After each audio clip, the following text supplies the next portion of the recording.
So, this is the Roomba Club. Why isn't the guy here? Was I wrong? No way, I did lots of digging. Oh, don't take this the wrong way. I'm not a stalker. I'm just doing my job. It's obvious that there's something fishy about this case. Want to know the details? Please like and subscribe. I'm Faith McKinnon, the only daughter of a private detective. That probably sounds cool, but my dad is actually really carefree. Maybe that's why he only took on enough trivial cases to make ends meet. I haven't always paid much attention to his business, though. I mainly focus on studying, so our future can be brighter. What? What are you saying, sir? Yeah, I'm in. You can count on me. Faith, I just got a big job. A customer had paid him handsomely to investigate this case. A girl named Selena Martinez just had an accident and fell into a coma. But there was no CCTV on the road, and the heavy rain erased all traces. The police couldn't find any evidence, so they concluded that it was a traffic accident. But Mr. and Mrs. Martinez didn't believe it and suspected her boyfriend, Oscar Davis, was involved. Thus, they had to rely on my detective dad. Haha, looks like folks need my help after all. Me, McKinnon, can solve any case. Conveniently, those two kids go to the same school as me, so Dad asked me to keep an eye on them. Okay, nothing complicated, so I agreed. That's why I'm here. I heard Oscar loved Roomba and never missed a class, but why hasn't he shown up today? I was looking around when a hand patted my shoulder. What are you doing? Ah! Sorry, I didn't mean to scare you. Oh my, am I dead? 'Cause I swear I'm seeing an angel. Look at his eyelashes framing those beautiful hazel eyes in that super touchable long dark hair. Hey, you still with me? Are you here to join our Roomba squad, princess? If so, you're looking at the right person. I'm Zane, head of this club. Yes, I'm Faith. I love Roomba. Well, joining this club will surely help me with my mission, won't it? But I knew absolutely nothing about this Roomba dance thingy. Gosh, how could they dance with those heels so freaking high? I tried to copy other students, but my legs were just not listening, causing me to stumble. And luckily, Zane caught me just in time. Are you good? Let me show you some basics before you hurt yourself. Or someone else. Then Zane took me aside, and we started to dance with his arms wrapped around my waist. With each twirl, I felt like he was pulling me closer and closer, and I couldn't stop blushing. Was Roomba supposed to always be like that? Then our eyes met. His gaze was so soft and dreamy and angry. Zane stopped in the middle, and his face darkened. Right at the door was Oscar. Zane immediately dragged him outside. I sneakily followed them to see they were quarreling at a corner. Drop your act already. Let me see Selena, please. You have some nerve asking to meet my sister after what you did to her. How many times do I need to tell you that I had nothing to do with her accident? Keep lying all you want, but I'll find evidence. You'll soon have to pay for what you did. Zane was Selena's brother? That meant we were on the same boat. The investigation could have been going much more smoothly if I'd known this earlier. I went straight to Zane, saying, Selena Martinez was your sister? Yeah, why are you... I'm helping to investigate her accident. Oh, really? Zane was surprisingly cooperative in helping me answer some questions for the investigation. My parents just can't help but suspect Oscar had something to do with it. He's kinda obsessed with our Selena. She'd rejected him many times, but he wouldn't stop pining for her, and eventually she gave in. But that only kicked in his possessive behaviors. He bought gifts and controlled what she wore every day. He followed my sister everywhere, even to the restroom to make sure she's safe, and climbed to her window to check her sleep every night. Jeez, that's crazy. Selena was having too much and decided to end things with him for good. But after that, she was found unconscious in an accident. It can't be a coincidence. I'm sure Oscar's obsession has turned into rage. Wow, it really was impossible to judge someone just on appearances. Oscar looked so nice, yet... To gather more information, I asked around about Oscar and Selena. Selena used to be kinda mean, but ever since she and Oscar became an item, she's like another person. Much kinder and nicer, I would say. Yeah, they were really sweet together. I was surprised to hear she broke up with him. Huh? Sweet? Are they talking about another Oscar? I even went to Oscar's neighbors and discovered that his mom was the head of the Medical and Pharmaceutical Association. All I heard were good things about him. Oh, that sweet boy. He always runs right out to help me carry groceries. He even gave me his phone number to call him when I need help. Oscar is a real good kid. Every year on Halloween, he decorates a whole haunted house for the neighborhood kids and stays out there until every last trick-or-treater leaves with a sack full of candy. Things are getting way confusing. It's like Zane and the others were describing two totally different people. Why are you following me? I looked up to see Oscar. I'm not. I tried to run, but he grabbed me. Please don't lie to me. I know why you're here, and I want to cooperate. Because I too want this all to be over quickly. Only then can I see Selena again. Okay, I should give him a fair chance and make my own judgments about this guy. And I'm also really curious to hear his side of the story. I used to be picked on pretty often, until Selena started standing up for me. She was truly my knight in shining armor. And that's when I knew I'd fallen in love with her. And she actually liked me back. And that's when she came to do charity work with me for the first time, and we happened to meet in the Roomba club and become partners. We were happy in love. Selena even bought me gifts and planned surprise dates. Things were good. Great, actually. But suddenly she broke up with me, then got into the accident. I just really want to see if she's okay. This guy seemed very sincere. A bit silly, even. He couldn't be the one who could scheme such a hateful plan, could he? But why does nothing match what Zane told me earlier? One of them must be lying. But who? Things were becoming perplexing. But that evening, when I got home, my dad told me that he had found a dash cam from another car which filmed the moment Oscar's car hit Selena's. Case closed. Who would have thought a $15,000 case like this could be solved so easily? I'm such a genius. With this pace, I'd be a millionaire before you knew it. Huh? That's it? No, something didn't add up here. My gut was telling me that Oscar the simp couldn't be the cunning and ruthless mastermind behind all this. The next morning, I was startled by Dad's loud excitement. I'm on a headline, baby! Turns out the video had spread like wildfire on the news. But that's not all. Another part of the story was also revealed. Oscar, Dr. Davis's son, loved Selena Martinez but was rejected, so he threatened to tell his mom to cancel their new medicine's license. Selena still resisted him, so her family lost the medicine's permit and suffered great damage. Meanwhile, Oscar got so mad that he caused the accident. So there's some family conflict involved too, not just teenage love? Seeing loads of angry comments, I was so worried that I immediately ran to the Roomba club to find Oscar.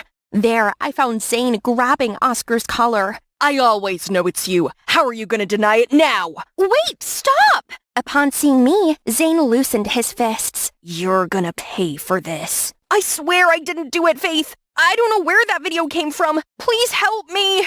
I also felt things couldn't be that simple, so I came home to check the video again. Finally, I found something that was off. If the impact happened at that angle, Selena's left arm would have been injured, but it wasn't, according to the hospital's record. Dad, I think the video of the accident was fabricated. We need to confirm Selena's condition before making any conclusion. Well, this case is already closed. The Martinez family asked me to wrap it up as soon as the evidence was discovered. Why such a hurry? They spent all this money but didn't want a thorough investigation? The next day, I decided to investigate myself. I disguised as a nurse to sneak into the hospital, but Selena's room was strictly guarded. I had to find another entrance. Huh? Is that Zane?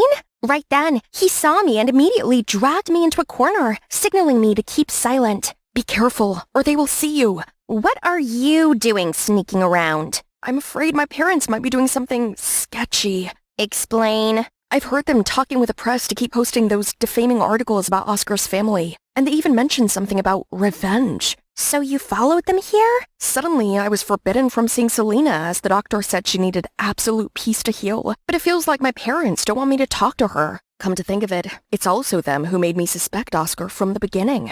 That's what I thought. But why should I believe you when you've been saying awful things about Oscar? Maybe you're working with them. Last semester I studied abroad. That's when Selena and Oscar started dating. All the things I knew about them were told by my parents. Actually, believe me or not, I'm going to find out the truth with or without your help. Seeing his determined attitude, my heart softened a little. If it's true that your parents were up to something bad, are you still willing to expose them? If so, what they did is just wrong, and I need to know why. Right at that moment, I got a call from Dad. Well done, Faith. You were right. That video was fabricated. I believe you, Zane. 3 days later, it was reported that Oscar's mom resigned due to the recent scandal. Then Dad showed up in an unusually neat suit. You better go get ready, kiddo. The Martinezes invited us for dinner to celebrate solving the case. I think they might throw in a bonus on top of the initial amount. My dad is quite the performer, isn't he? All right, time to solve this case.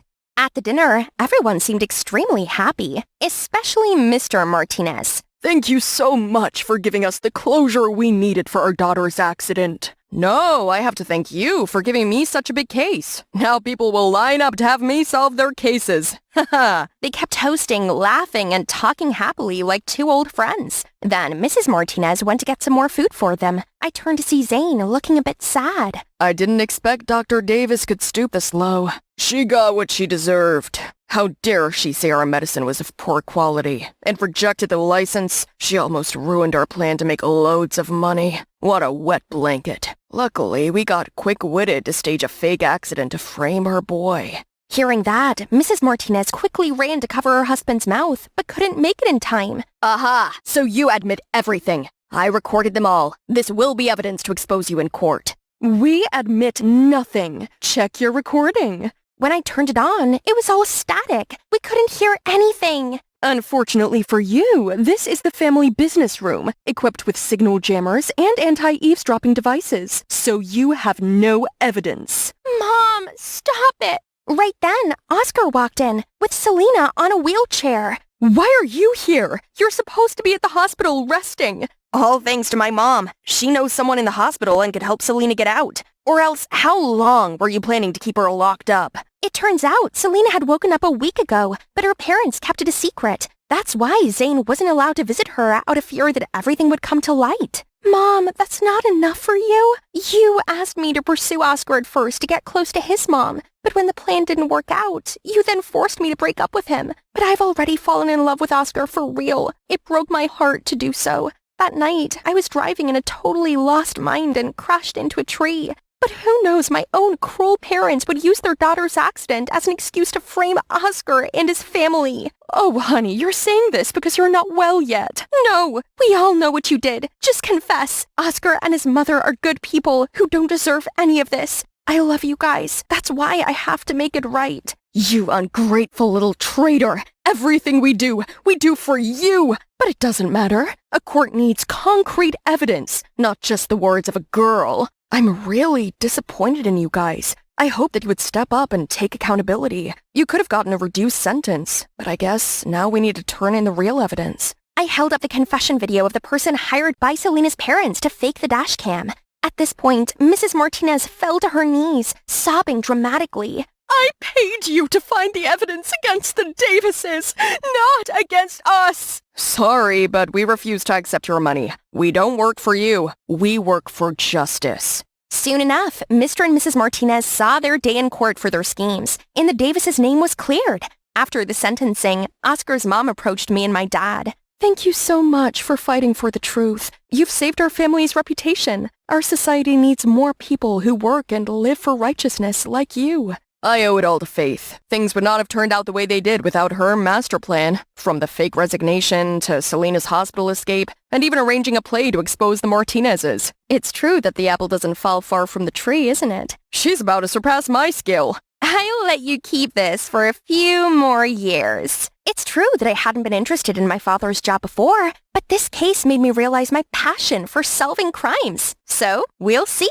Now all the crazy things finally settled, Oscar and Selena are back together after everything they've gone through. They deserve to be happy with each other. Is this just me, or is their story really similar to Romeo and Juliet? Except in the end, they're happy together.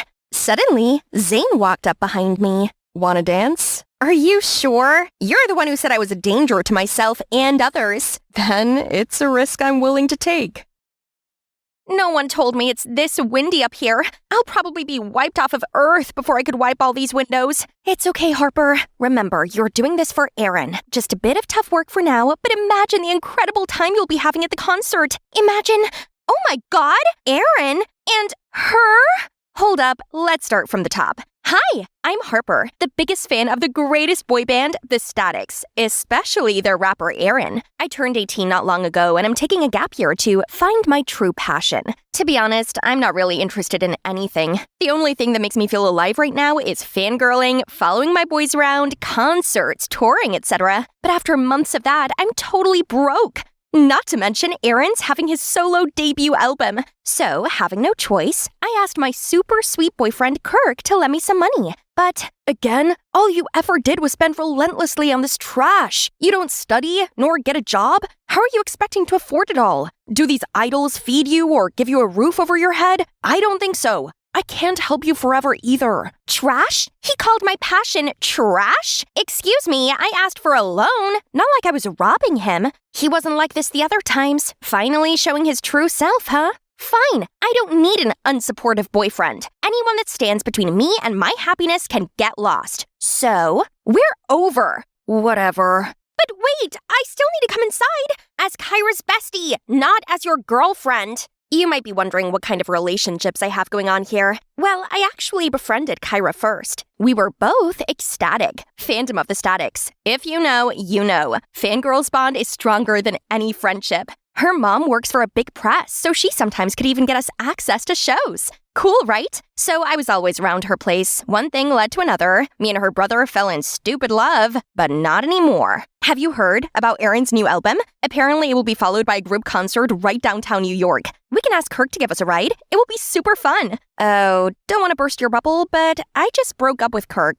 4 minutes, 36 seconds ago? No way! Yes way! I told her how ridiculous her brother was, but she still tried to find excuses for him, hoping to mend us back together. But sorry, this heart of mine has casted the dice. It's entirely dedicated to Erin now. No more dumb boyfriend. And that's how I ended up taking on this dangerous job. Its high salary could get me boxes of albums and a concert ticket even. But what am I getting instead? My beloved idol, arms in arms with a singer I hate the most on earth, Bianca. Erin and Bianca rushed to the window and dragged me inside. Please don't let anyone know this. What do you want? Autograph? VIP ticket? Please, you probably know our two fandoms are like water and oil. They already opposed us so badly over a collab last time. Yeah, of course I know, because I was the one who opposed. Seriously, what does Erin see in this girl? She always says controversial stuff, gets caught in dating rumors with all guys on earth, parties 24/7, and her songs suck. But on a second thought, it's not every day to have the two hottest celebrities on their knees before me like this. Maybe I should act wisely. Either way, this is the lifetime opportunity for me stepping into Erin's life, isn't it? Okay, I'll keep a secret on one condition. Let me be the manager of Bianca. Bianca's manager? Who's looking for me? Wait, who are you? But he didn't even bother to wait for my answer and started stacking out bunches of stuff for Bianca to sign. Being a manager ain't a joke. See, Will's been doing this for years and still struggling. Well then, more reason for me to step in. So I walked over to give him a hand. This poster is mid. Next time, let me handle it. Trust me, I've designed countless stuff for fan events. The title track this time is a bop, but without a good promotion, it turned into a flop. I suggest you make some TikTok challenge for it. I'm a girl Bianca's age. I for sure understand her and the fans more than you. I'll be useful. Right, guys? Yeah, sure. She has a point, Will. You do need an assistant. Right then, Will had a phone call. Seemed urgent. After hanging up, he turned to me. Fine. It's true that I'm overloaded. I have to check stuff at the venue right now, but Bianca has schedules at the radio station in an hour. Can you get her there? Sir, yes, sir. Just like that, I helped Will around, and it's safe to say I was basically Bianca's sub-manager. Life was pretty sweet. I got to tag along to shows for free, while keeping an eye on my love rival. I sure enjoyed playing God with my new puppet. Everything Bianca eats has to get my approval. Bye-bye, yummy tacos and burgers. She's only allowed to use the phone at certain times of the day. Stop texting boys and start working on your terrible music, honey. Then tell those annoying boys to stop bothering me. Even her sleep is strictly fixed, just because I love seeing her suffer. And I make sure her schedule is packed. Vocal training, dance practice, filming content. Girl, you have a lot to work on. But on days where she worked with the statics, I'd let her off a little. Still, that doesn't mean these two could flirt under my nose. Seriously? It's like you guys are begging to get caught. Think about your future. This dumb fling won't matter a bit the day your career's on the edge of failing, won't it? Ha! I'd make a good manager, right? But I occasionally saw Liam, another member of Statics, being way too chatty with Bianca. Well, as long as it's not my Aaron. But I know someone who wouldn't like this. Kyra, as Liam's her bias. I guess the rumors are true. Liam is a playboy. And to prevent Aaron from getting caught in the same thing, I accidentally arranged Bianca's schedule to be 100% off with Aaron's, so they couldn't meet up. But Bianca still asked me to bring him gifts often, and surprisingly, Aaron wasn't too upset about his girlfriend not showing up. I guess I can get him in another level that Bianca couldn't. We soon talk a lot and hang out also, and he literally blurted out about how Bianca was so uptight, how some of her annoying habits gave him the ick, and that being with me was so much more comfortable. Uh-oh, sounds like love's fading. On the other hand, Bianca was extra upset that they still couldn't date on their anniversary. Not on me, though. Aaron himself didn't want to see her and made excuses about how paparazzi had been up on his grill because he's been doing so well lately. But Bianca has had enough with this all. She wanted to go public. I heard her talking to Aaron on the phone about it. No, that's not gonna happen. I have to be a step ahead. I immediately searched for a photo, then posted it anonymously on a fan forum. If Aaron goes public with anyone, it's gotta be me. But oh boy, maybe I've not thought this through. What was I even thinking? The next day, the internet went crazy and it's all negative comments. Thankfully, Aaron's side has spoken up and calmed it down by fabricating a story about how this was from a long time ago. And it was his first love, blah blah. Anything, as long as things go down. I haven't even finished my sigh of relief, then out of nowhere, Aaron's stomping into our studio looking furious. R.I.P. me. Bianca, have you lost your mind? I told you I did not agree. Why did you post our photo? Are you trying to sabotage me? Sorry that you don't have a career so you can act careless all you want. But I do. I have my reputation and an army of stupid fangirls to please. I was frozen, as well as Bianca. Right then, a call came from Kyra. I swiftly sneaked out to take it. It's you, right? The lucky girl in the photo? I can tell by just one look. Last time we talked, you only mentioned seeing Bianca in real life or something. When did Aaron come into the picture? How could you not tell me? I was dumbfounded, didn't know how to handle this. I mumbled out a few words so Kyra would keep this a secret and that we'd talk later. Okay, gotcha. But then help me meet my Liam, please. What? No, trust me, he's a player. They all are. Get over him. So Kyra recognized me that easily, but why Aaron didn't? He even mistook me with his so-called girlfriend, Bianca. That picture was also taken at the secret balcony of his penthouse that he swore he'd never taken anyone there before. Having too much on my mind, I wandered to his place, but ran into Liam? He's talking to a girl. She wiped her tears, then left. I should get going. Don't want to mess with another player right now. Harper! What? Don't worry, I won't tell anyone about that 400th girlfriend of yours. Correct, it's the 400th girlfriend, but not of mine. Turns out that girl's also a victim of Aaron the Heartbreaker, not Liam. Liam has always been the one who's cleaning after his mess, making sure the girls are all right and won't do anything harmful to the band's reputation. Probably that's why the public labeled me as the player. I always got caught up with these heartbroken girls. And now you. What do you mean? I'm okay. Come on, I know you also got tangled in Aaron's love web. I'm sorry, I could have warned you earlier. I've been trying to hint it to Bianca, but the girl was too head over heels for him. I felt so stupid for thinking I could live that fantasy of being Aaron's girl so easily. All this time, we all blindly put Aaron on a pedestal, while letting Liam be wrongly accused of all the things he never did. Through Liam, I found out that the Statics has been having a problem. Aaron wanted to leave the group because he thought they're a burden and he'd do better on his own. But the rest knew that it would break the fans' heart if one of them left. So they've compromised by letting Aaron have a solo album while still staying with the group. Oh no, kick that jerk out now. As a representative of Ecstatic, I can assure you that we won't be sad if we know what an awful person he is. We'll show him the door. Glad to hear that. Now, about Bianca, do you know how to break this to her in the best way? It's hard, but ugly truth is the only way. So the next day, we went to see Bianca together, told her all about how much of a jerk Aaron is, all the girls he's been seeing, all the bad-mouthing about her, he said.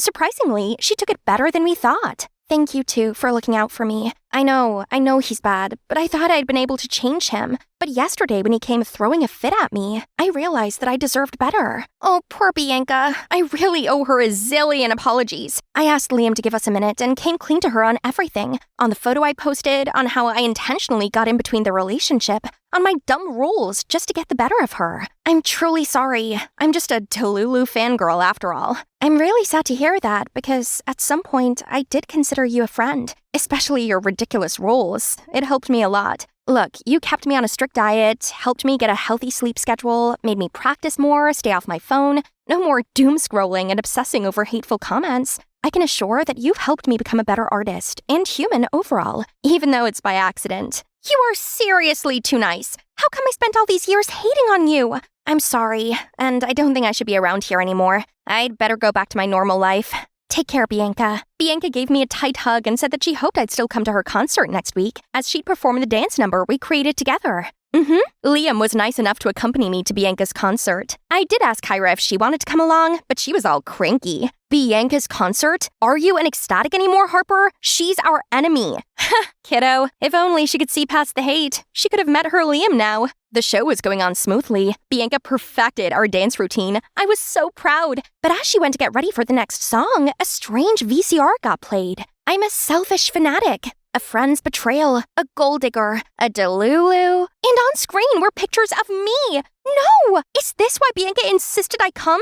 Is this her paying back? Or is this Aaron's? Or Liam's? Suddenly, Bianca on the mic snapped me out of the panic attack. And I'm all the worst things without your love. Ladies and gentlemen, your favorite track from my second album, here's Without You. Everyone cheered loudly, but a voice behind me took me aback. No, guys! That's not what the video's about! The lunatic is here! This one! Oh my god!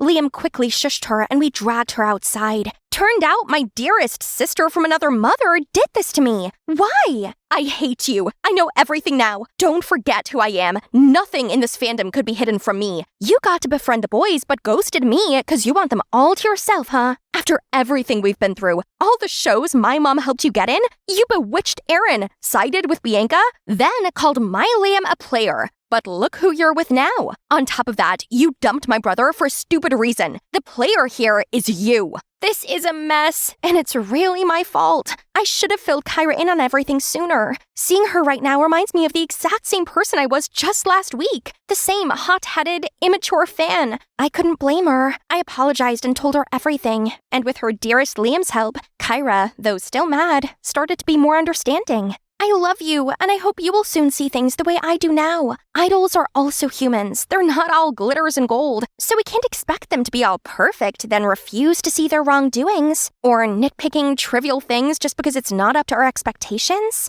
Let's both be a better ecstatic from now, okay? It's been 6 months since then. I can say that things are definitely for the better now. It's the first performance of the Static since they parted ways with Aaron after his real face got exposed. Yes, that happened. Now look, it seems like the crowd has no problem with dumping that troublemaker either. And me? Normally I'd be here as an ecstatic, but not today. I'm now working part-time while studying to get proper certification on talent management. I realized that I did enjoy working with Bianca and I actually had a knack for it, so I'm going to make a career out of it. Now, excuse me guys, may I get my manager back? It's showtime. Bye! Voila! Finally done! The most exhausting part of moving mansion was having to rearrange my Birkin collection. But at least my walk-in closet is bigger than my last one, so now I need to pick out the perfect outfit for school tomorrow. First impressions are crucial. This is my favorite fit at the moment, but let's get a second opinion. Mom, Dad, what do you think? Wellstone High's new Queen Bee's incoming! Adele, there you are. I bought you a few new items. Ooh, goody. I love surprises. What is this? Mom, are these for the maids? Honey Pie, it appears that well-off residents in this neighborhood have been targeted by a dangerous robbers gang. For your safety, you'd better tone down your outfits, at least until they catch the thieves. I know it's not ideal, but safety first. Come on, Pumpkin, isn't this shirt adorable? No, it's not. I'm not being seen dead in that rag. My parents were probably just exaggerating. Let's see. It seems some girl had her Hermes bag stolen, another her Cartier bracelet, and some guy his Rolex. No, I couldn't let some crooks take my precious babies. The next morning, I trudged downstairs in those awfully bland clothes. Ugh, they were itchy and smelled so bad. Darling, this will only be for a little while. You're our only angel, and we simply couldn't bear it if anything were to happen to you. Fine. Where's my chauffeur? I want to take the Porsche today. At least that can still save my grand entrance. Absolutely not. If you do that, you may as well be wearing a beacon to attract those thieves. I think it's best if you take the bus. The bus? Before I could protest anymore, Mom kissed me on the forehead, burst into tears, and ran off hysterically. Have a wonderful day, sweetie. Great. So much worrying for me. Now I had no choice but to find the bus stop, wherever that was. I wandered around the corner when suddenly a deafening scream came from behind me. "Thief! Watch out!" I spun around to see a guy running towards me, so I immediately sped off. But soon I felt the thief reach me. Terrified, I crouched down, raised my bag. "Here, take it! Don't hurt me!" But no reply. I peered up and saw the guy was ahead of me and was restraining a bad guy. Turns out he wasn't the thief, and the actual thief wasn't after me. Oops, how embarrassing. Let's just leave ASAP, but I ended up crashing into some flashy car. "Are you okay?" It's the guy who just caught the thief. I froze. He's so handsome. I was about to reply when the car door swung open, and this angry rich guy stormed over to me. "Are you blind? You scratched my car. Pay up." "Leave her alone, Bernie." He's handsome and kind, totally different from that arrogant Bernie guy. Turns out he's called Roy. We all go to the same school. Better still, Roy offered to drive me there in his fancy car. What a shame that I bumped into a hottie looking like a mess. If only he knew the real me, he'd fall for me hard. We're made for each other. We even have matching cars. We arrived at school to a bunch of fangirls waiting to greet Roy. Makes sense. He's handsome and oh so rich. What's not to like? Roy told them I was new here, but they didn't seem so pleased to see me. "Roy, it's so sweet you're helping out the less fortunate." Ugh, these peasants! If only they knew the real me. To prove to Roy that I was so much better than those other girls the next day, I snuck my designer clothes to school to get changed. When I spotted Roy, I hurried over to dazzle him, but that annoying fangirl Maya interrupted us again. "Nice try, new girl, but your knockoff clothes won't impress anyone." "You shouldn't judge someone by their clothes." "That's very kind of you, Roy. But we both know that only a Chanel girly like me would be a good match for you." Everyone started to make a fuss, but Roy just shooed them away to leave. Ugh, thanks to those wannabes, I'd missed my chance with him. After class, I changed back into my boring plain clothes, ready for the bus home. What is this tacky fabric? Suddenly, Roy passed by. "Cute shirt. I think it suits you much better. There's nothing wrong with dressing down. It brings out one's natural beauty better." Wow, it seems that rich boy Roy wasn't a show-off. What a blessing in disguise this pretending to be poor was. Roy clearly liked me more this way, so I should keep it up. Once, I pushed a bike to the end of the street and waited for Roy to pass by, so I could make out it was broken and ask for a lift. It's definitely not because I don't know how to ride a bike. Over the next few days, I clung to Roy. I told him how I didn't know anyone at school yet, or where anything was, as an excuse to get him to take me to the canteen. But look at the food. Really? Are we supposed to eat this? Oh, we've never gotten to eat stuff like this at home. Looks yummy! Luckily, Roy felt sorry for me even more and just caringly explained the menu. The next day, I brought in my own lunchbox with Roy's favorite, mac and cheese, which obviously was made by my chef, but he doesn't need to know that. He clearly enjoyed it, but then commented, "Adele, you shouldn't waste your money and effort on me like that. Please just spend it on yourself instead." Even though he was wealthy, he was so thoughtful of others. How come I'd never thought of things this way? On the weekend, I went to a fair my parents were sponsoring in a nearby town. I wandered off by myself and suddenly spotted a familiar face selling caramel apples with some kids. Oh no, Roy! What was he doing here? He couldn't see me all dressed up like this. Before I could dart away, his eyes locked directly on mine. "Roy! Hello? Why are you looking at me so strangely?" This dress. It's handmade. And, my mom found these shoes somewhere. Enough about me. Why are you here? "Oh, I'm volunteering at an orphanage. The kids, they're the ones that grew these apples." Oh my god, could this guy be any cuter? Even though he's loaded, he's so down to earth and humble and he wants to make a difference. I really have to learn a lot from him. Later, I took the bus back to town with Roy. We continued chatting even after stepping off the bus, but then this convertible pulled up alongside us. Ugh, it was Bernie and Maya. "Oh no, don't let her drag you down like that, baby. Where's your Rolls Royce?" What's this? Isn't this Chanel's archive? Adele, are you? "Yeah, right? This is a fake one. Now, please, leave." I grabbed Roy's arm and pulled him the opposite way. Adele, are you okay discrediting your image in front of Bernie like that? I mean, he's popular and rich. Everyone wants to impress him. I'm not that kind of social climber. He's such a conceited, bossy jerk. Unlike you. Roy seemed touched by my words, as he invited me to go to the grape farm with him next weekend. Okay, so I thought Roy had invited me here for some relaxation and fresh air. I didn't expect to be made to carry out tasks. This was probably his way of challenging me, and no chance I was going to fail it. The workers here are immigrants from different countries, but thanks to my extensive traveling, I know quite a bit of foreign languages, enough to ask them to show me what to do, and it just so happens that my parents are obsessed with vintage wines, so I know my Chardonnay from my Cabernet Sauvignon. Oh, these grapes will make a fine Malbec. Ne sais pas, Pierre? Oh, I taught myself different languages and watched various documentaries to improve my skill set. It's nothing. Later, Roy needed to re-roof the barn, so he climbed up a ladder while I stayed below and passed him tools. But the ladder began to wobble, and he screamed at me to jump back. But instead, I stayed there and held out my arms to catch him. Are you okay? That was dangerous. Why didn't you step away? I couldn't watch you get hurt. Also, to have you falling for me would be everything I ever wanted. We rested in the corner, and that's when Roy told me that he liked me. I think you're one of a kind, but I don't want there to be secrets between us. I like you too, and that's true. We should have zero secrets. So, I want to come clean. My family's actually rich. Super rich. I'm sorry for not letting you know sooner. What about you, Roy? Do you have any secrets? Actually, my parents own this farm. Only the workers don't know about this, so please don't tell them. Aw, humble Roy. He's really the sweetest. He was also very understanding about the reason why I had to hide my true background.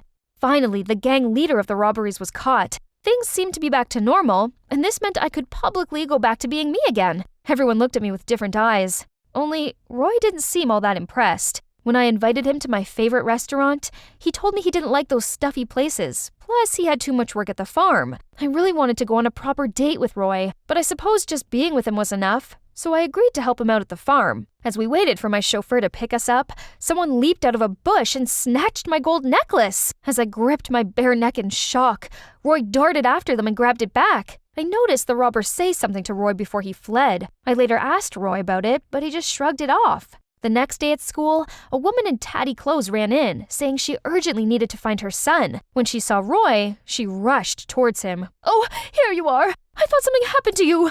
Someone told me you were in trouble!" Everyone began chattering. "Roy, you're wealthy. Why don't you buy your mom some nice clothes?" He looked dumbfounded, then muttered, "I'm not rich. I lied." "What? Why? You always said money didn't matter, but you live in this facade?" Roy avoided my eyes, mumbled out a sorry, then led his mom outside. So this whole time, I didn't know who he truly was? Feeling hurt and deceived, I screamed out that it was over between us.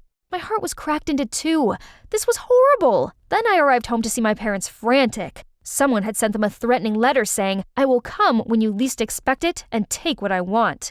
My parents were terrified that something bad would happen to me, so they hired bodyguards to protect me. The next day, a whole squad showed up, and to my utter shock, amongst them was Roy. "What are you doing here? What's your scheme?" I replied to the advert.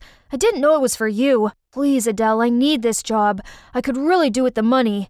I hated that he'd lied to me, but I couldn't be that heartless. So I agreed that he could be my bodyguard, as long as he knew his limit. Having Roy follow me everywhere really sucked. So when Bernie appeared and asked me out, even though I didn't particularly like the jerk, I agreed to it. It felt good to dress up and be taken to fancy restaurants, and it felt even better to see how raging Roy looked. On my way to the restroom, Roy stopped me. "Bernie's not who you think he is. Please stay away from him." I put his words down to jealousy and shrugged him off me.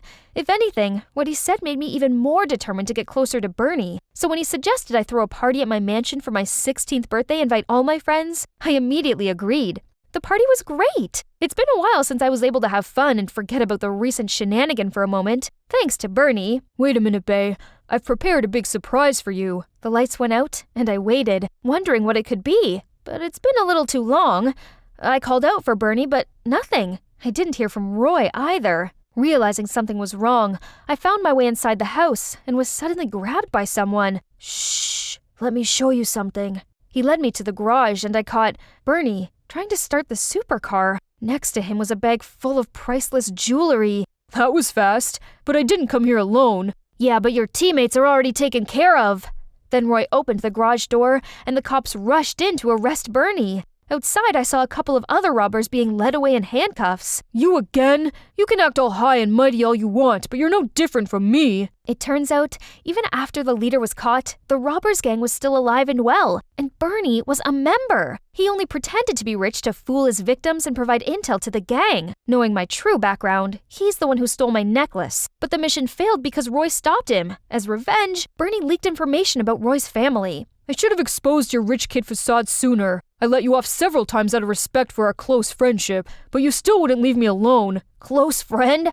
Who falsely accused me of theft then? As he was being led away, I suddenly remembered something. What about the letter? Why did you do such a stupid, unnecessary thing? Bernie looked confused and insisted he didn't have time to write insignificant things like letters. It was me. I wrote it. I knew Bernie wouldn't stop trying to steal from you, and I didn't want you to get hurt, so I sent the warning letter for your family to take cover. Roy walked off, but I went after him. What about some accusation between you and Bernie? Is it the reason why you have to live a fake life? Roy explained he and Bernie used to be close friends. Roy was always poor when Bernie's family was a little better off. Roy discovered that Bernie was involved in some petty thefts, so Roy tried to make him stop, but he only took revenge by accusing Roy. Although there was no specific evidence, due to his poor family background, people always assumed that he'd done it. So when Roy transferred schools, he decided to pretend to be rich, so no one falsely accused him again. Oh, my poor Roy.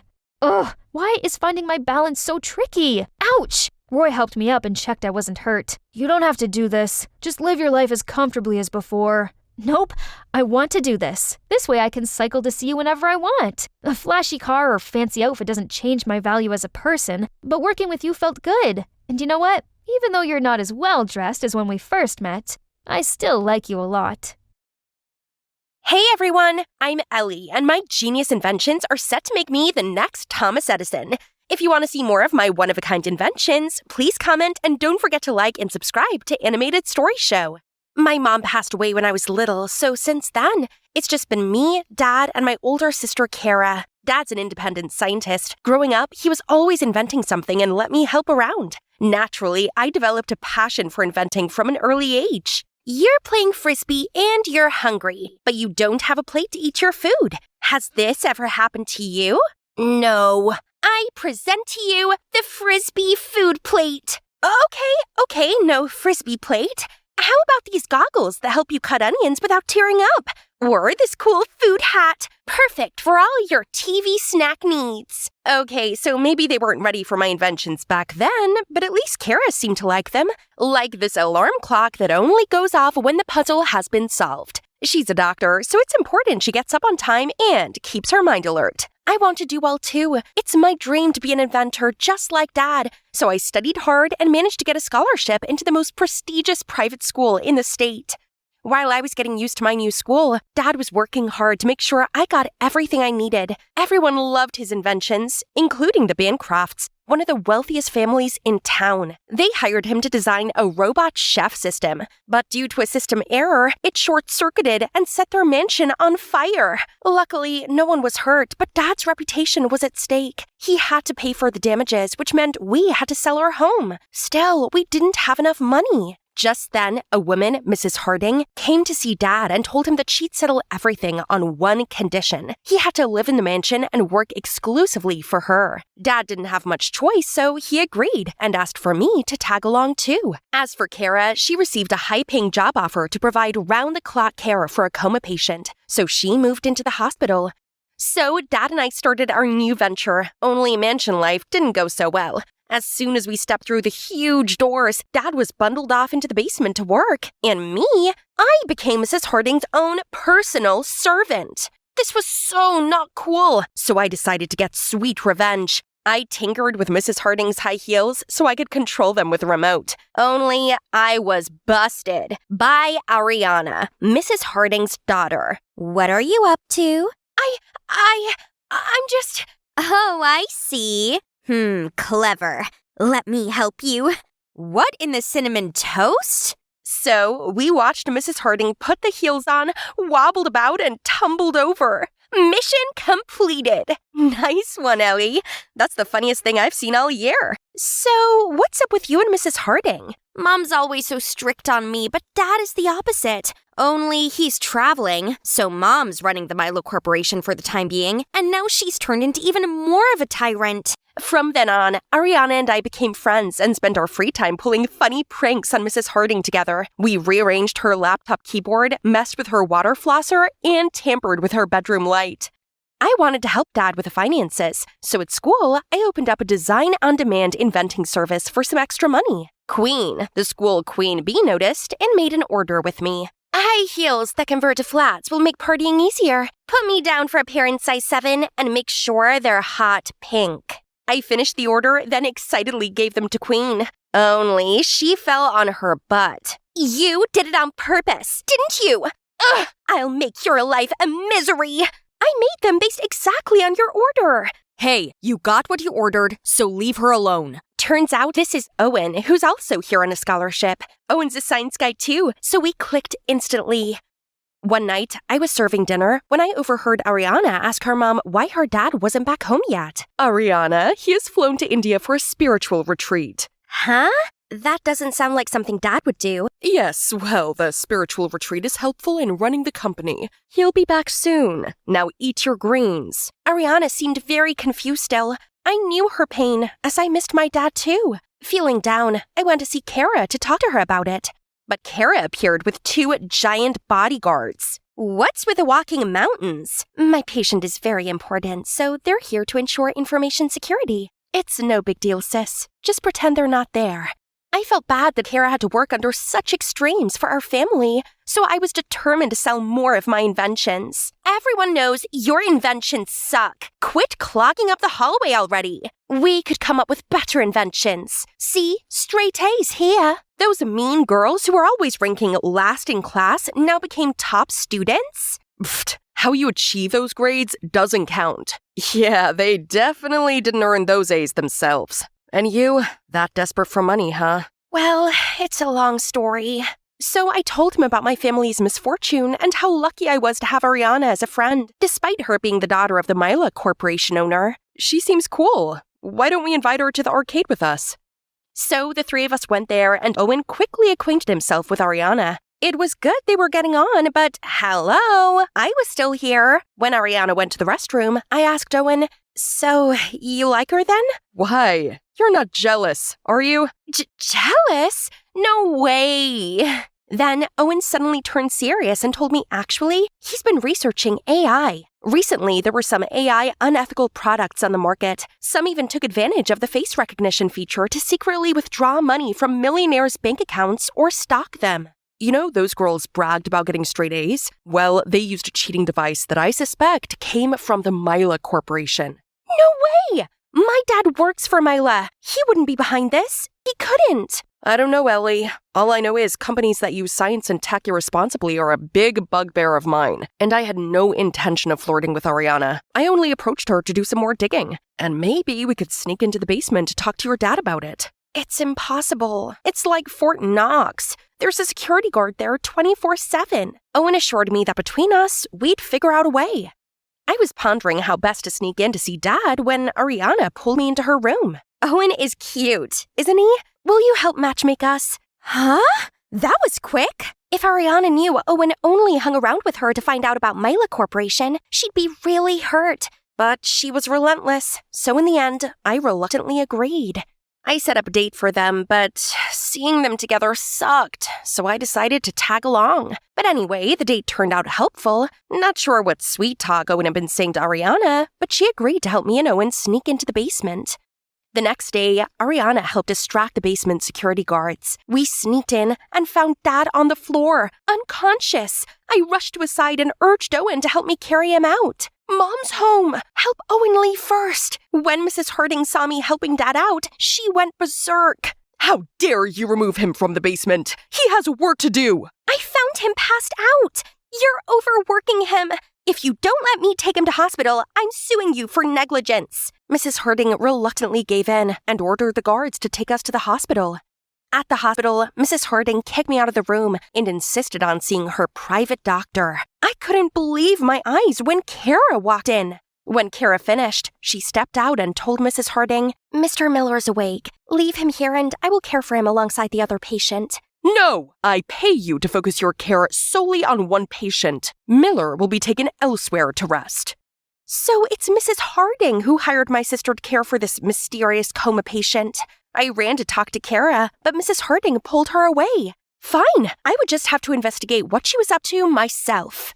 The next day I was by my locker when Owen appeared, so I filled him in on what had happened at the hospital. I took these from the basement. Look, this one has the template for the cheating device Queen and our friends use. So Mrs. Harding hired my dad to make these unethical inventions for illegal profit. I just didn't think he'd ever do something like this. The design's just a portable device that could go through metal detectors. Your dad's a righteous scientist. Mrs. Harding must have pressured him into making this. We'll find proof to prove this. That's right.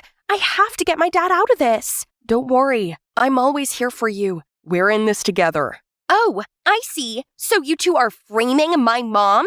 Ariana, you don't know what's going on. Oh, I don't? Then tell me, is this why you approached me? No, let me explain, Ari. And you let him use me? Ugh, am I a joke to you two? Then she stormed off. What I feared the most had come true.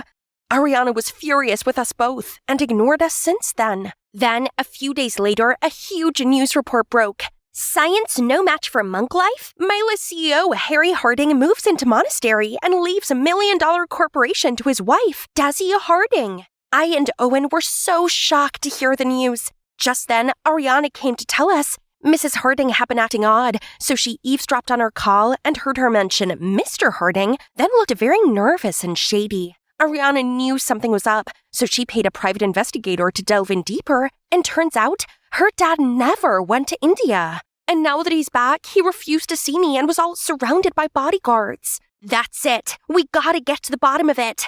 So the next day, Ariana went inside her mom's room. Mom, you've been so distant lately. Can we spend some time together? Just you and me? While the coast was clear, I sneaked into her office and rummaged around. Using my lockpick, I opened her drawer. Inside was a treatment plan with Mr. Harding's name on it. I went to the hospital with Owen and spoke to Kara about the treatment plan. There was nothing unusual going on. Ellie, go home. Feeling defeated, we left, but then we bumped into a doctor. What is this regimen? It's designed to make the patient's condition worse. We were shot, but before I could ask him any more about it, I saw Kara get into a luxury car and leave. We jumped into a cab and followed her. The car pulled into this heavily guarded mansion. We knew we couldn't get inside by the front, so we sneaked behind the mansion, climbed over the wall, and shuffled along the side of the building. The door was locked, so Owen kept watch while I used my lockpick to enter. We crept across the kitchen, but I accidentally knocked some pan over and made a thump. Who's that? Owen immediately pulled me behind the fridge to hide as the guard shone a flashlight around. Gosh, this tight space made us way too close to each other. I could hear our hearts beating in sync. The guard finally gave up, and we left the room. Suddenly, I spotted Kara turning in the hallway. Follow Kara. I'll stay here and play lookout. As Kara stepped into a room, I saw Mr. Harding lying there. Kara, what's going on? Kara looked surprised seeing me and pulled me to the hall. Ellie, you shouldn't be here. Is that Mr. Harding lying in the room? That's right. Mr. Harding has been in a coma due to an accident during his trip. I was hired by his wife to take care of him. But when he started to recover, Mrs. Harding asked me to put him in a coma for good. I pretended to do as she said, but secretly, I've been helping him. Then who was the man showing up as Ariana's dad before? What on earth do you think you're doing here? Mansion! Go into lockdown! Voice verification not recognized. Surprised, huh? We've reset the system. Now it only responds to me. Seemed like Mrs. Harding had installed an AI system to control the mansion. Luckily, Owen managed to reset it. How could you? Look what else I found in your mansion. You trapped Mr. Miller here and forced him to build a robot to impersonate Ariana's dad without telling him the truth. Dad's also here? And the man showing up as Ariana's dad before was the robot he had created. Restrain them at once! Well, I guess it's time to use my flycatcher. I shot Mrs. Harding and the bodyguards in the eyes. Security! Get them! Right then, someone showed up on the yard. I'll distract them with a robot. Those dumb guards mistook the robot for the real Mr. Harding and ran after it. Let's get out of here. Mansion! Lockdown! The 5 of us ran out of there, while Mrs. Harding and those guards were immediately locked inside. As everyone was back at the mansion, Ariana insisted on me taking her to see her mom. Why, Mom? Why did you do this to Dad? I sacrificed everything for your father, my assets and my youth. Myla is what it is today because of me. Yet to him, I was nothing more than a housewife. After his accident, I saw a means to take back what was rightly mine. If only he ever once listened to me. Poor Ariana. She doesn't deserve any of this. Our family was finally reunited, and Ariana let us stay in her home until we found somewhere else to live. As for Mr. Harding, thanks to Kara's efforts, he regained consciousness and is on his way to making a full recovery. Kara's a great doctor, and I think that is a soft spot for her. I'm cool if they, get together. Yeah, I think so too. By the way, I'm sorry about Owen and you. I already forgot about that. You and him are made for each other. I'm out. Oh, there he is. Go get him, girl. Owen showed up with some flowers, looking all dressed up. Hi, Owen. Why are you here? You texted me, asking me to pick you up for a date? I didn't. Ariana! Well, too bad. I'm here already. So, will you go out with me? Yes! And with that, he pulled me in for the sweetest kiss ever. Bonjour! I'm Chloe, and I live here in the French city of Toulouse. I'm working on my debut romance novel about a couple destined to be together despite all the hurdles they face. If you like the sound of it, then leave a comment. Boo! Lost in your dumb fictional world again? If you like the sound of it, then leave a comment. That's Cedric, my brother. But I doubt it, because we have nothing in common. And he's a massive pain in my... Anyway, I guess you could say I'm introverted, and I dream of becoming a best-selling romance novelist, making a living out of doing what I love. Only dreams don't always go to plan, and publishing houses don't seem to like my drafts. Meanwhile, Cedric is Satan in disguise, whose sole purpose is making my life miserable. He turned off my alarm and made me late for a meeting, changed all of my contacts' names to emojis, and one time I woke up to see my laptop covered all in plastic wrap. The problem was he got away with being a jerk simply because he was deemed good-looking. In his fangirl's eyes, he could do no wrong. Living with Cedric was such an endurance test, so I avoided him the best I could by going to a private school, instead of the same public school as him. Everything was fine until our parents lost everything in stocks, and we had no choice but to move into this teeny, tiny house. One night I went downstairs to get some water and saw Mom and Dad up late with bills piled up around them. Seeing them like that made me desperately want to help. So the next day I told him that the public school had a creative writing club and that I wanted to transfer there. My tuition fees weren't a burden anymore, but going to the same school as Cedric was not ideal. So I insisted that he acted like he didn't know me at all. Still, the first few days were terrible as I kept getting lost and felt so out of place. I hardly looked up and only identified other students by their shoes. Thank goodness for the pink and white sneaker girl, Emma. She was the only person who actually noticed me, and when I told her about my writing dreams, she was really supportive. We became best friends and could chat about everything, even my annoying brother. Things were better at school, but not at home. My parents were still struggling to hide their money problems, and Cedric, well, was just being Cedric. Couldn't he see that now wasn't the time for his clown antics? I helped out as much as I could by cleaning, doing laundry, preparing meals, and even got a part-time job in a patisserie, while he literally did nothing. Why can't you stop fooling around? Chill out, sis. Even when you have a mare, all the stress will give you gray hair. Fine, act like a moron and stay in this moronic place forever. I'll get our old house back alone. After a busy shift, I just wanted to get home and go straight to bed. Only when walking along the curb, I spotted Cedric doing some dumb, noisy performance. Ugh, such a laughable, selfish bum. I had to seriously hold back, or else my fist would definitely land on his face.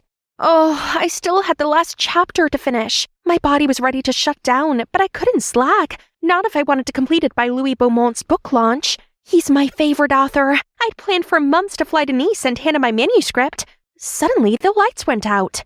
Guys, looks like the electricity company cut us off because of those unpaid bills.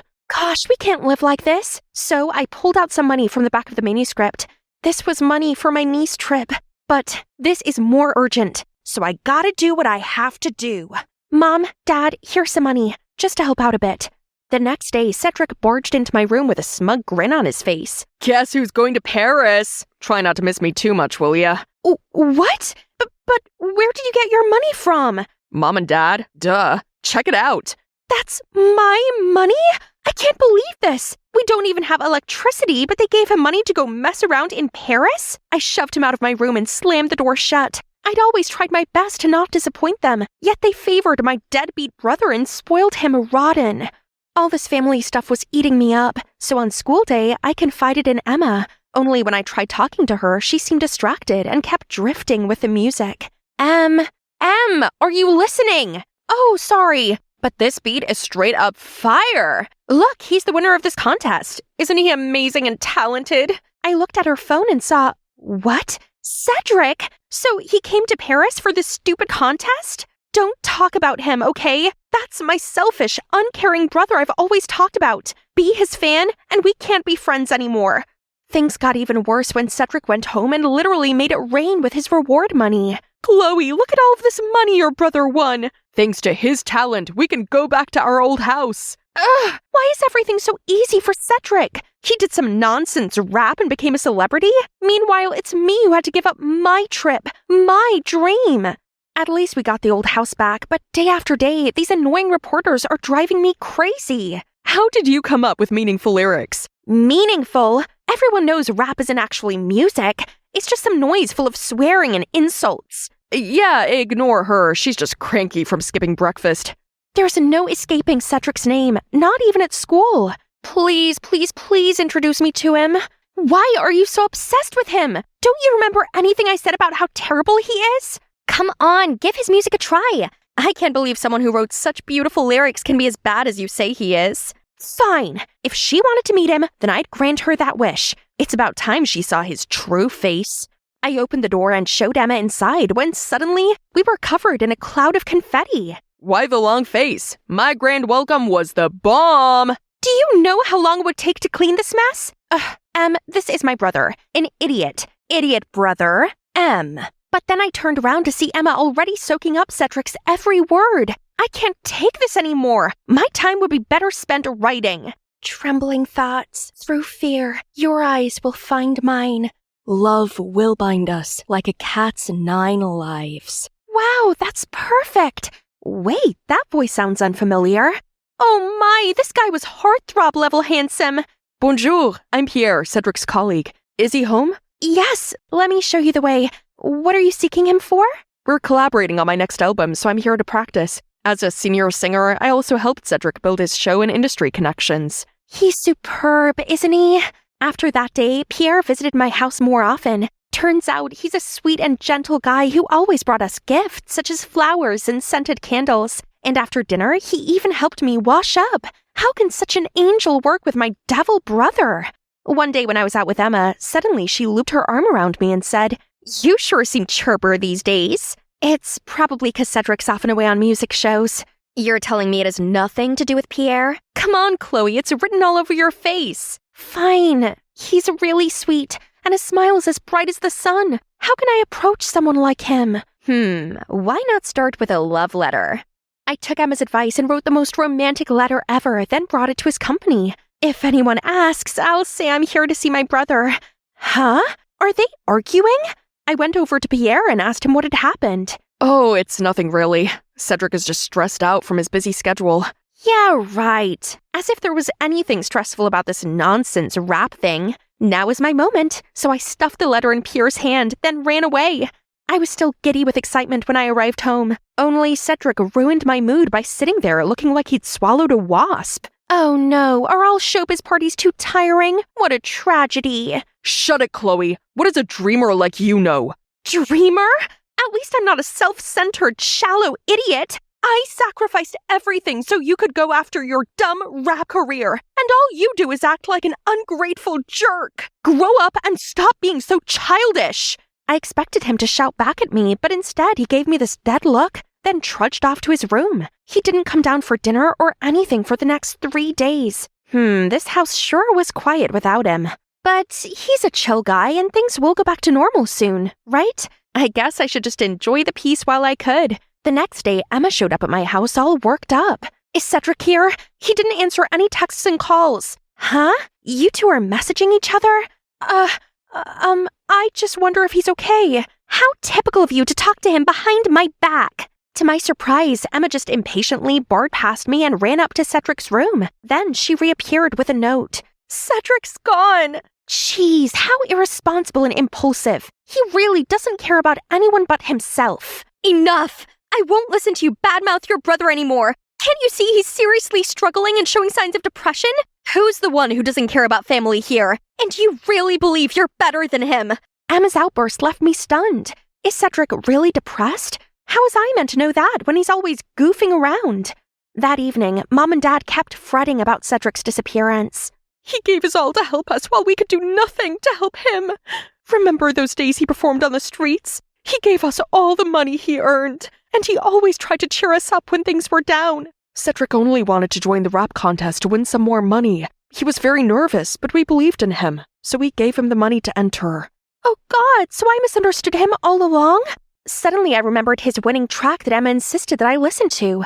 I went up to my room and turned it on. It's about us, his beloved family. Turns out he wasn't a deadbeat, idle loser like I thought he was. He always puts on a happy face to lift other spirits while quietly struggling with his own demons.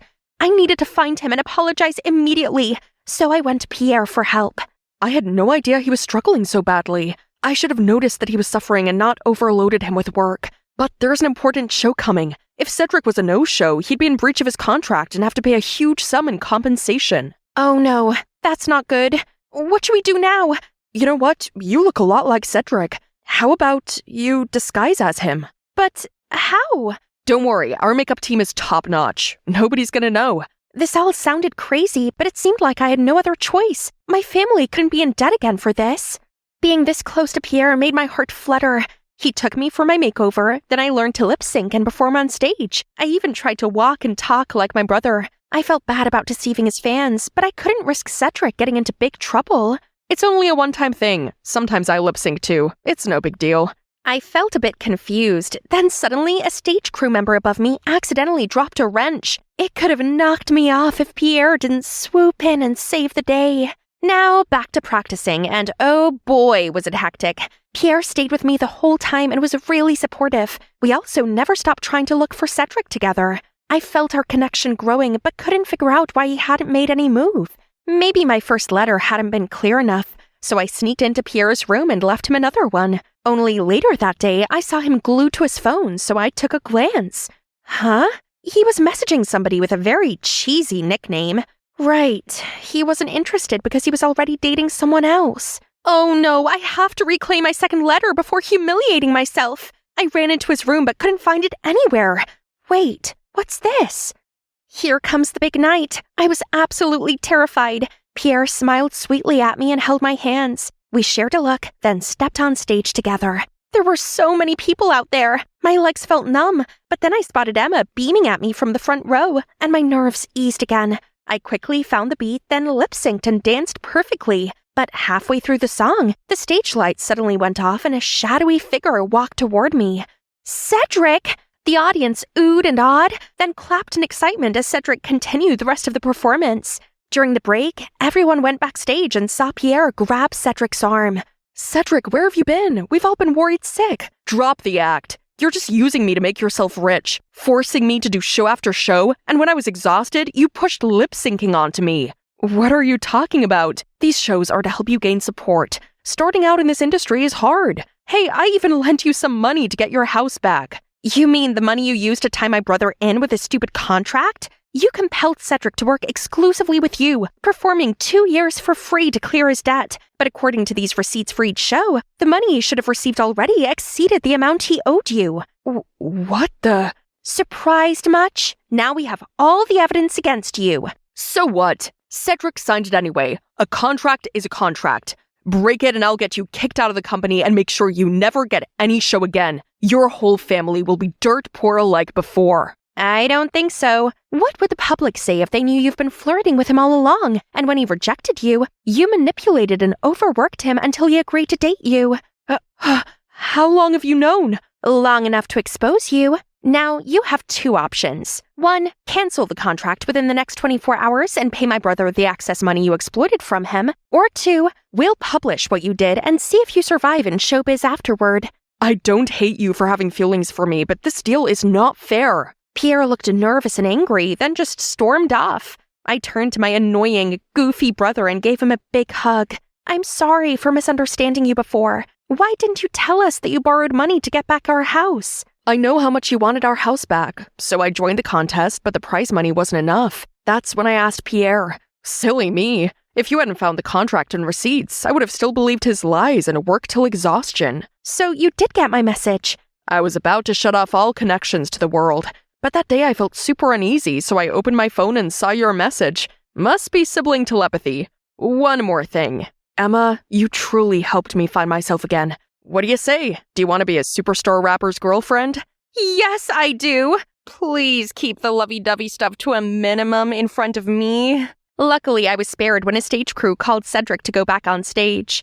You know, it's not easy for us artists to have a big platform, literally like the stage. We always have a price to pay for the glory. Because of that, I'm eternally grateful for my amazing family and friends who always have my back. And a big shout out to my sister for being my inspiration for this song. Then he started rapping to my poetry. His rhymes and my poems are flowing, really getting the crowd going. He's a lyrical gymnastic genius. After the show, Cedric received a video from Pierre. Cedric, I'm sorry for taking advantage of you. I like you so much and wanted to keep you close. I'll pay back what I owe you, then take a break from showbiz for a while. I really hope one day you can forgive me. Phew! All that drama was a lot for my introverted self to handle. So now I've treated myself to some me time to recharge. Thanks to Cedric rapping, dozens of my publishers reached out to me for my poems, including those who'd previously rejected me. Gosh, am I seeing it wrong? A mail from Louis Beaumont himself? I can't wait to see him in person. And you, keep working on your dream. Perhaps a secret angel is on the way to bring you a wonderful opportunity. My precious Sunday is ruined because of my not-so-precious sister, Emma, who insisted on dragging me to church for some sister time. We walked in to see the priest rushing over. Welcome in. You must be our new member, Janet. Whoa! Just then, the holy statues nearby all fell over and shattered to pieces. It's a bad omen. She's a jinx. No! You devil! Get out of here! Yep, that's me. You're probably wondering how I ended up in this situation. Hi, my name's Janet. If you think I'm a jinx too, you're seriously wrong, because animators rewind that last scene. Pause it right there, and... see that? That's my sister, Emma. And fast forward a bit more. Pan over, please. There. That right there is the ringmaster behind my so-called bad luck. You must be wondering why I hadn't exposed Emma that day. It's because everyone is fooled by her naive Cinderella look and never believed how a living angel could do such mischievous deeds. But the truth is, she's the devil. She did everything to make me look like a walking disaster everywhere I go. But who am I, huh?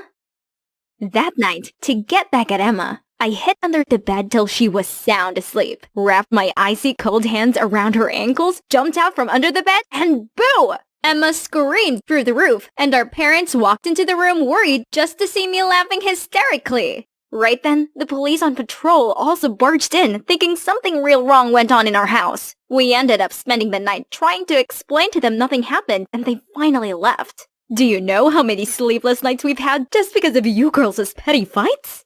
That's it. I'm signing you both up to join a community farm from tomorrow. What? But Dad, I can't live amongst animals and dirt. For once, I agree with Emma. There's no way I'm going there. You're not going back till you learn to live with each other.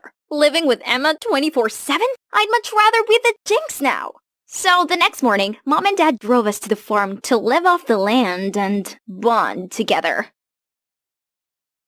But look at this tranquility and picturesque scenery. Maybe coming here wasn't such a bad idea after all. Suddenly, a loud, obnoxious track started playing from inside my suitcase, startling the animals, and they went rogue. Stop the music! But my suitcase was locked. I caught Emma smirking, pressing her phone, and the music suddenly stopped.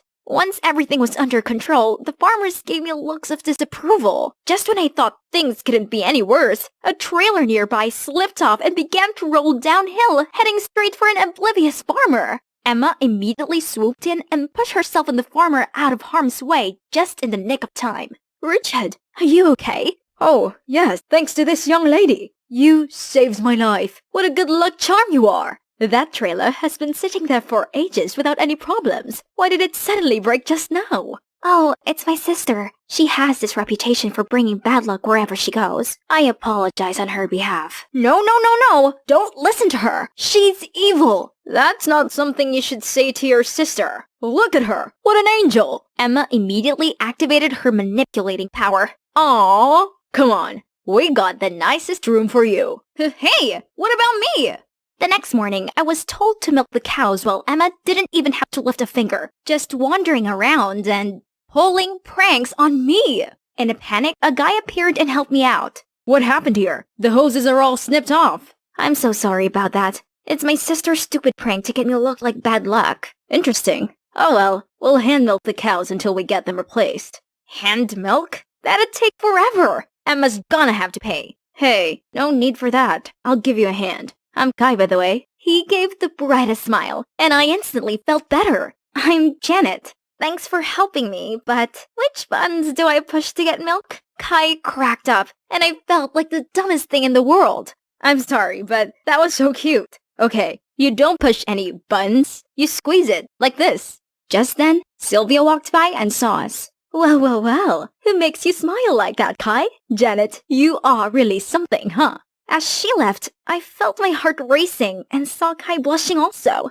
Whew, it sure feels hot like summertime. So, Kai, how long have you been living here? Just recently. I'm actually a skier from the city too, but I came here due to some stuff. Come on, let's go sell the milk. Kai and I then made our way to the bustling market. Surprisingly, customers were eager to get their hands on our milk. I was ready to make my first hard-earned cash when suddenly, you'd better watch out. You'd better not buy, better not drink this milk right here. Jinxie Janet's coming to town. The crowd buzzed with concern over our milk.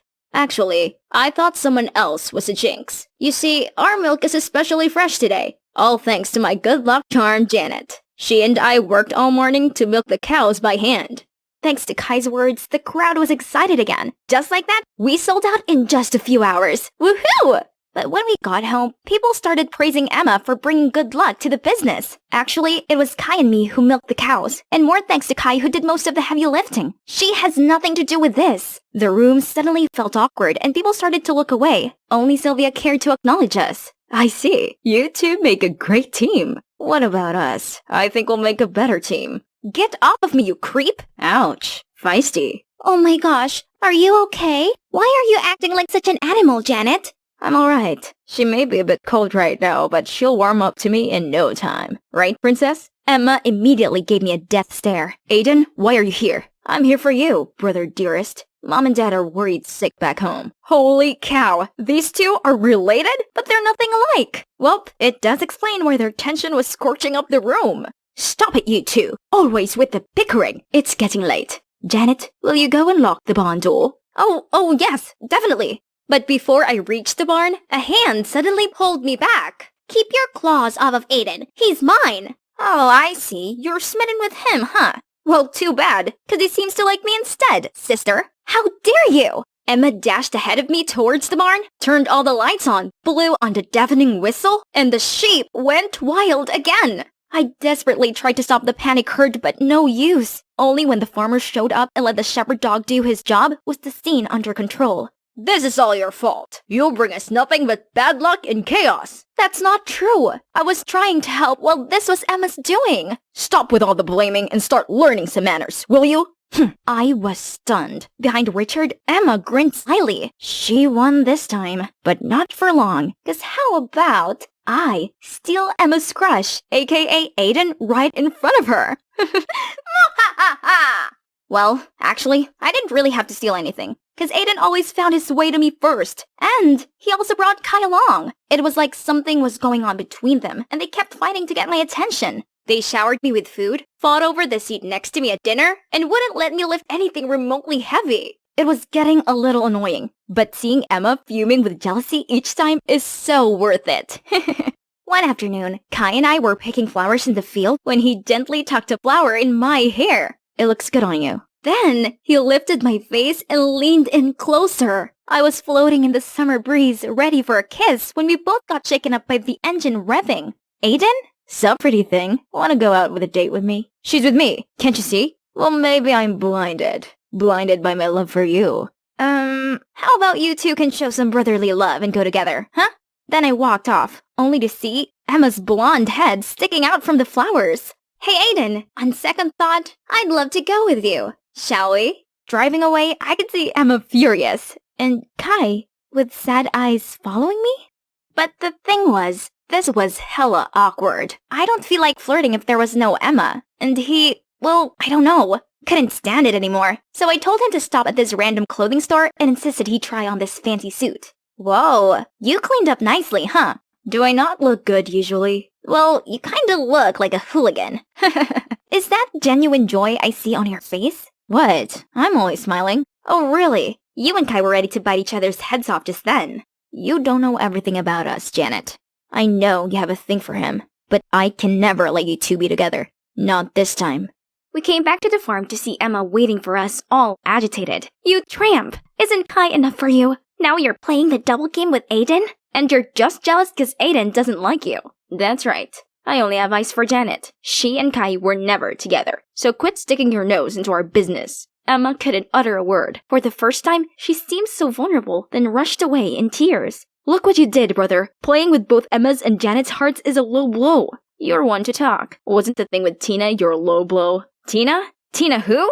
Tina was your crush. I had nothing to do with her. It's about time you get over that. That's not what Tina said. She told me you flirted with her, and you abandoned her when she's falling for you. She lied, okay? She wanted to use you against me, and never once reciprocated her obsessive behaviors. I just want to leave everything behind and enjoy my life here, with her. So Aiden, please, just let us be. Too bad. She seems to like me instead. Can't you see? She doesn't care if her sister likes me. She still chose me over you. Dang, those words hit me hard. I didn't realize what I'd done to Emma all along. It's time to end all these silly sibling conflicts. Guys, stop. Can't you see you're hurting each other just like Emma and I? Janet, this jerk plays with you and Emma. He deserves a fist or two. No, Kai. I'm not exactly innocent either. I was also using Aiden to get back at Emma. You what? I know. But all these petty revenge doesn't bring us any good. No one wins at all. And honestly, I regretted having hurt Emma. And so should you guys.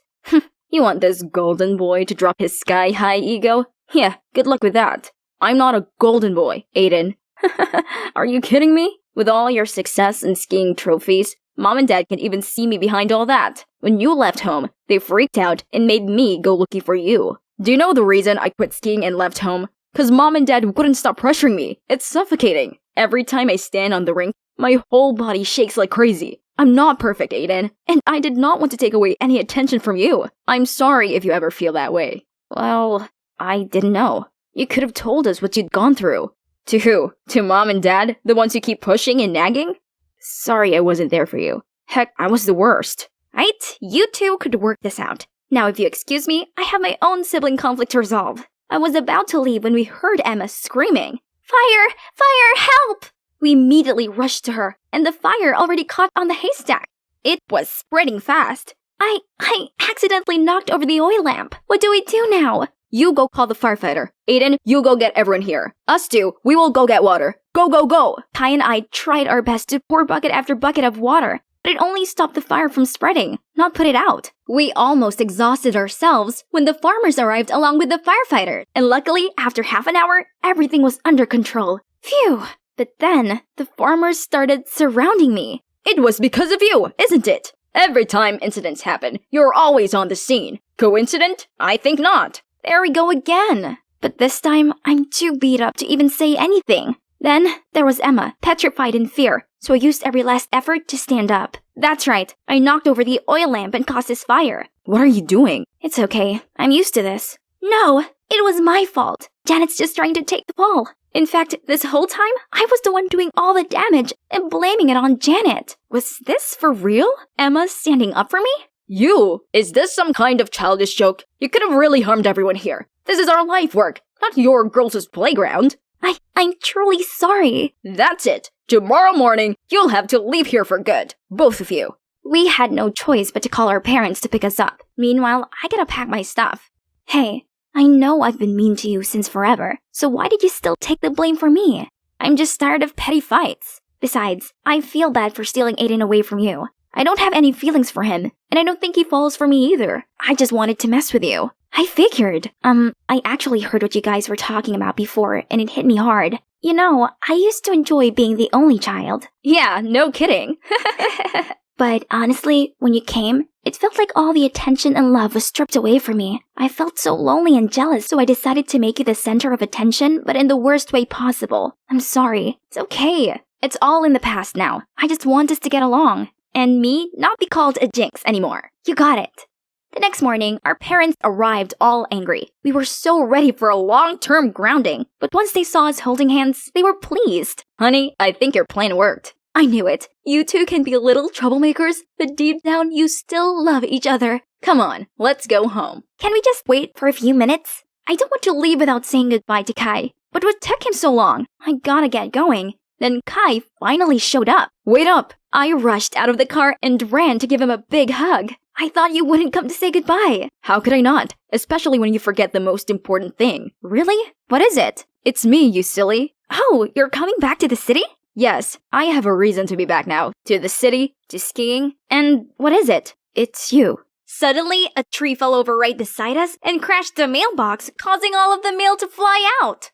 You really are bad luck, aren't you? Hey, that tree was already rotten. And don't you think that it barely missing us means I'm good luck? I'm just kidding. There he is, my favorite person on Earth. He should be the first one to see this. Ivan, look, I did it. I passed my exams. Top of my class. Wow, that's amazing. Look at our little genius. You know, when we did algebra, I was terrified. But then I was like, it's just math. I got this. And boom, look, I got an A. Of course you did. You are a genius, the best of all of us. Man, I am hungry. I will sweep this side so we can go home sooner. My sister is a genius, genius. You are literally the worst singer ever. After that, we hurried home and searched for something to fill up our growling stomachs. Uh-oh, looks like Mom left arepas in the fridge. You know I hate that. It's yucky. 1, never say food is yucky. A simple, I don't like it, works best. 2, I got a bonus at work today. Come on, I will buy you a chorizo burger. Eee! Chorizo burger? Wait, but you need to save your bonus for... Forget about that. Tonight we celebrate, mi amor. Yay! Hey everyone, my name is Mirabel, and I'm from Colombia. This is my amazing brother Ivan. Together, we're the greatest team ever. Our mom worked long hours as the mayor's clerk for barely enough money. And even though my brother helped with the money he made from menial jobs around the town, we never had enough. But Ivan was full of ideas to help us forget what we lacked. I am so cold. Our radiator is broken. Mom called and it's too expensive to repair it. I'm so sorry, guys. But if I pay for this, I don't know if we will have enough to eat. It's okay, Mom. I have an idea. Let's move all our beds to the kitchen and use the stove to stay warm. Mirabel, you always wanted to go camping, right? Today, we're going camping in the kitchen. Awesome! He always knows how to turn things around like that, even though our living conditions aren't all too great. But with Ivan around, it felt like nothing could go wrong until... Mira, the most exciting thing happened today. So while I was sweeping the streets in the city, this man in a suit came to me, and long story short, he wants to take me to be a model in America. What? America? That's so far away, Ivan. I know, but I am going to be a model, and that means I am going to be traveling all over the world. I am going to be like a bird, and after a while, I will take you guys to America as well. I'm happy for you, but I don't know what I would do without you. Oh, come on, genius. You can write me every week, and when I've earned enough, I will buy you a phone so we can video call all the time. You promise? I swear it on my life. Ivan left home a few weeks later, and from that day, life sucked. There was no one waiting for me at home after school every day. Mom had to start working even harder, and I was lonely and miserable. Every Saturday, I walked for 30 minutes to the post office, hoping to get letters from Ivan. No letters yet, dear. I have told you don't need to walk here every week. Once you have a letter, I will rush on my bicycle to deliver it. What if you forget? Or you have so much work and you don't get to me in time? Don't worry, I like walking here. Walking is healthy. Okay, we have a rusty old bicycle in the back. You can have it for your trips here. No one uses it. Please don't say no. It hurts me to see you make this tedious trip every week. Thank you so much, sir. That is so kind. I promise one day I will repay your kindness. I know you will. I excitedly went to get the bike. This probably was the first time I felt happy about something after Ivan left. I was pedaling while humming my favorite song when I bumped into a rock which made me lose balance and head straight to the sidewalk. Oh my god, I am so sorry. It's been a long time since I rode a bicycle. A bicycle? You call this death trap a bicycle? Now I have to get a tetanus shot because that filthy thing touched me. I am sorry. Yes, the bike is dirty, but I don't think you will get any diseases. And I am supposed to take your word for it? Do you even know what a tetanus shot is? Listen, boy, I have said I am sorry, and I don't know what else you want from me. I am very sorry. Goodbye. How dare you? Come back here. With my new bike, I dropped by the post office more often, but life didn't get any better, as there was still no word from Ivan, and later that summer, I graduated high school. I knew my mom couldn't afford college, so I got a job helping the postman deliver his mail. One day, I had to deliver mail to the Santiagos. They were the most powerful family in our town. Their house was a castle. My heart was tumbling in my chest as I placed the mail in their mailbox. As I turned to leave, I heard a voice from the hedges. I looked over and saw the devil boy. Hey, you! Aren't you the girl that hit me the other day? Why are you here? Security? Whoa, wait. I'm just doing my job. I didn't bother you one bit. Job? Oh, with that dead trap. I can't just let you go off and hurt another innocent person. Get over here and directly hand me my mail. I was confused, but hey, it's the Santiagos. I better do what any of them say. So I stepped into their yard and met this smug Diego. But that's not all. After that, he still wouldn't let me leave. That whole afternoon, he made me judge his paintings, give him recommendations for dinner, pick a name for his new pet, etc. Weird stuff. Guess rich people just get lonely sometimes. And that went on every single day after. Gosh, why do the Santiagos have so many mails? And every time I got to their mansion, Diego was already there by the gate waiting and bombarded me with 1,000 silly side quests. He even followed me on my mail delivery. What are you doing? Too rich you don't know how to spend money and time? Well, don't you see? I'm spending them all on you. Haha, right, I'm flattered. Seriously, do you really think our family has that many mails every day? It's all my love letters to bring you to me. Then suddenly, he leaned in for a kiss, but I dodge it. Why? You don't like me? People like me don't get to like people like you. Your parents would destroy my life if we're a thing. Look at me. I will never let any harm come to you. You are the only joy in my day, the love of my life. I need you. Just trust me. Okay. And just like that, we started dating. I didn't think of him this way at first, but I guess his sincerity had gotten to me. He's always around, he gave me all the caring and attention I haven't had in a while, which made me feel like I wasn't alone anymore and I could get through everything, thanks to our love. One day, I came home after a long day and I found my mom outside. Everything we owned was littered on the streets. Mom? What happened? What's going on? I don't know. I just got here and I found these men here, moving our things. I tried to speak to them and they pushed me down. As we spoke, a flashy car pulled up right in front of us. So, this is the girl you have been wasting your time with? Look at her, filthy, poor home. You are a disgrace and a disappointment, Diego. Diego? What is going on? Dad, you can't interfere in my life like this. Fine then, make your decision. Break up with her or I'll disown you. Not even one dime to your inheritance. Daddy, that's not a funny joke. We will sort this out.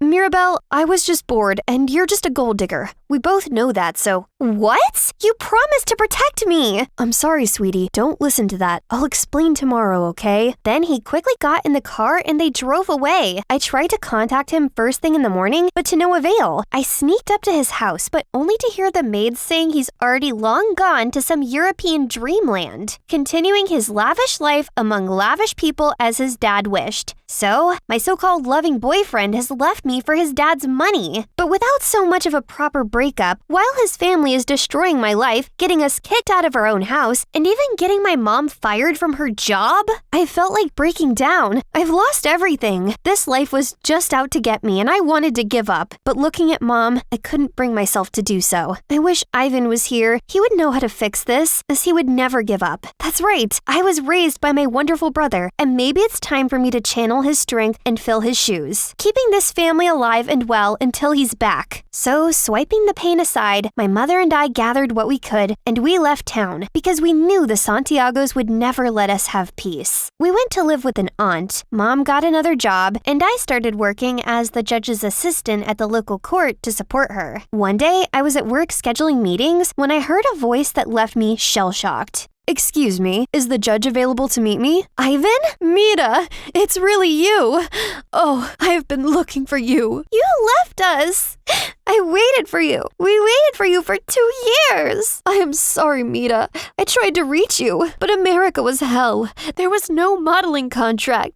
I got there, and I was worked like a horse. My boss prevented me from writing letters to you guys. When I could finally write home, I never got any response. I thought something had happened to you guys. So I came home 3 months ago, and I have been searching for you guys since. Mira, life has been hard for me, and I thought I lost you guys too. I am so sorry. You are home now. Ivan being back brought joy into our lives again, but he was very sad. He wasn't the Ivan I knew. All he did was sleep and being all depressed, and it broke my heart to see him that way. Ivan, you need to snap out of it. What am I supposed to do now? Go back to sweeping the streets or go back to America and start from zero? How do I know things would be different now? I have learned that if you want to make something happen, you have to do it yourself. Ivan, we are going to America. I was saving my salary to get a college degree, but we are going to use it to go to America. You are right. There is nothing for you here, and it's going to be different this time because you are going to have us. But what about you? You are supposed to go to college. Yes, but you are forgetting that I am a genius. I will always find a way to make it work.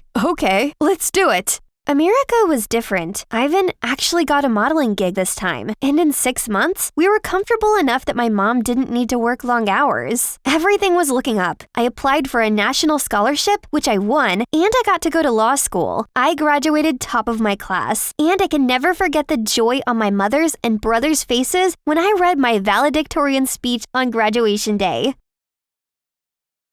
Ma'am, there is a client insisting on seeing you. I can't take any more cases, and I have to go to court in an hour. He is insisting, Ma. Fine, send him in. Mira, is it really you? Oh my God, I saw on the TV that big case you won, and I knew I had to come see you. Diego? Hello. How can I help you? Wow, you are even more beautiful than I remember.